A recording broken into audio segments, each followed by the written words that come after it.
Hey, you, wanna play as a cat? No, not that cat. This spinach-consuming beefcake right here.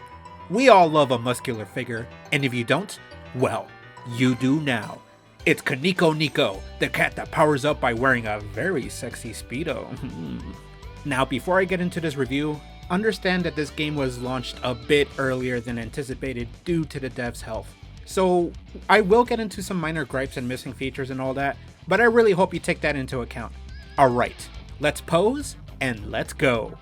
KinnikuNeko is a 2D action platformer with heavy homages to various kinds of anime. The obvious one being Dragon Ball's influence in the monster designs, as well as old school magical girl anime and Yu Yu Hakusho. There's clearly more, but I'm not that knowledgeable of anime outside of the mainstream ones like, there's One Punch Man right there. This game's an entire JoJo reference. Point is, you play as a buff cat who gets up close and personal to attack enemies. You can even bounce off them for platforming as well. Knocking out enemies fills up a meter that lets you go invincible, baby. The game is pretty simple, and the emphasis is more on platforming. At certain sections, you're forced to turn back into a cat by... Wow. Alright, low-key, I was laughing so hard at this part that I couldn't even move for several seconds. But yeah, as a cat, all you can do is sprint and wall climb. You can trick enemies into attacking each other too, so that's kind of funny. Most of the entertainment from this game comes from the background humor and damn good music. The stars you collect go towards unlocking concept art and various behind the scenes goodies, as well as a section for fan art too. And despite the game coming out of the oven prematurely, there really wasn't too many glitches, at least from my personal experience. A single enemy spawned a little lower than intended, and I managed to do this. Oh yeah, time to see what mischief I can get in. Oh, never mind. I won't lie, the game has a lot of crude toilet humor, so that might not fly for a lot of people, but hey, that's part of anime culture as well, you know?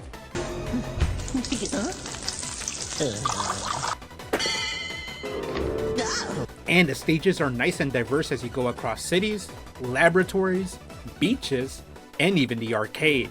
Oh yeah, time to dance, baby. Some stages break the pace, which is good because KinnikuNeko himself doesn't learn any new attacks or anything of that sort.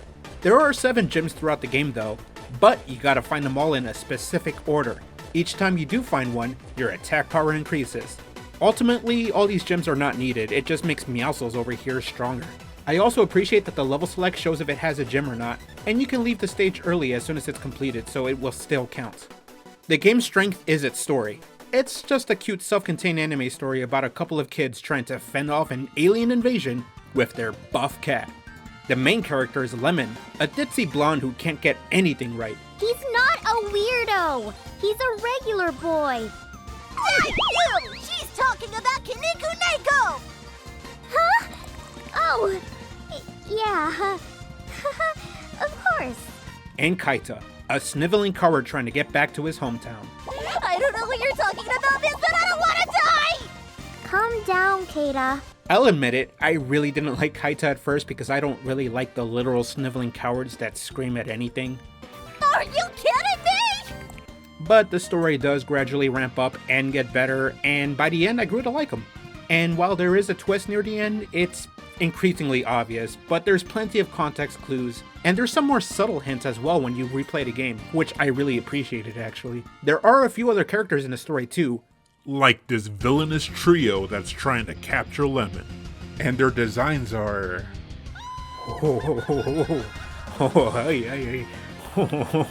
Wow. I mean, I'm kind of down bad for General Pattaya, I'm not gonna lie.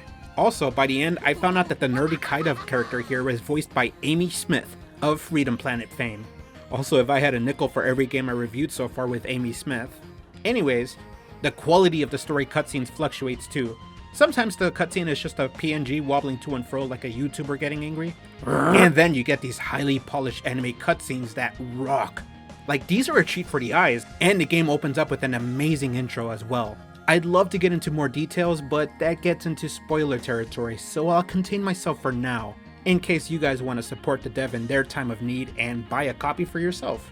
It's for $12, and the game lasted about 2 to 3 hours for me.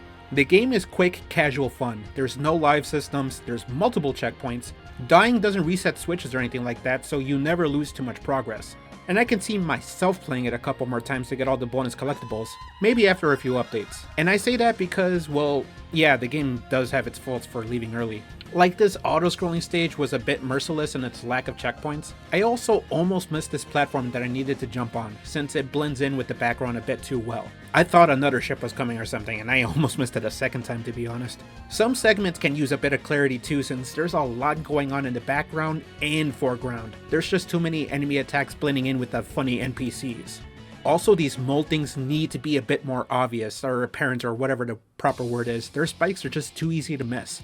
And they're placed in really awful spots in later stages, especially because you're focused on obstacles and the enemies ahead.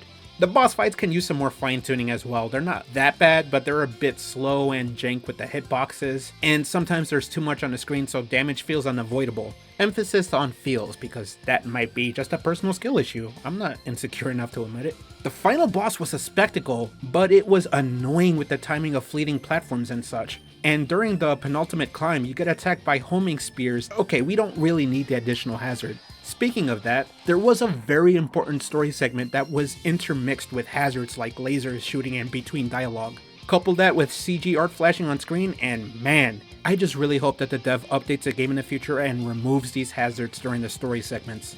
Like, why kill the story buzz by killing the player during it? And there are some odd typos and broken phrases here and there in the script as well. Some of the dub speaks differently from the game text too, which... Ugh, you give me headaches. Maybe it's the side effects of the Earth's drinks. That's a bit accurate when it comes to anime subs, so maybe they should keep that. And like I said, some features are missing. I didn't see any resolution options, and although you can change the game's UI to match your preferred controller, the setting does reset when you relaunch the game. But yeah, you know my deal. I still strongly recommend this game not only for a good time, but to help a guy who worked hard on this and can really use the support. And hey, at least it's more than twice as long as Contra Operation Galuga. But yes, thank you for watching. Have a good night.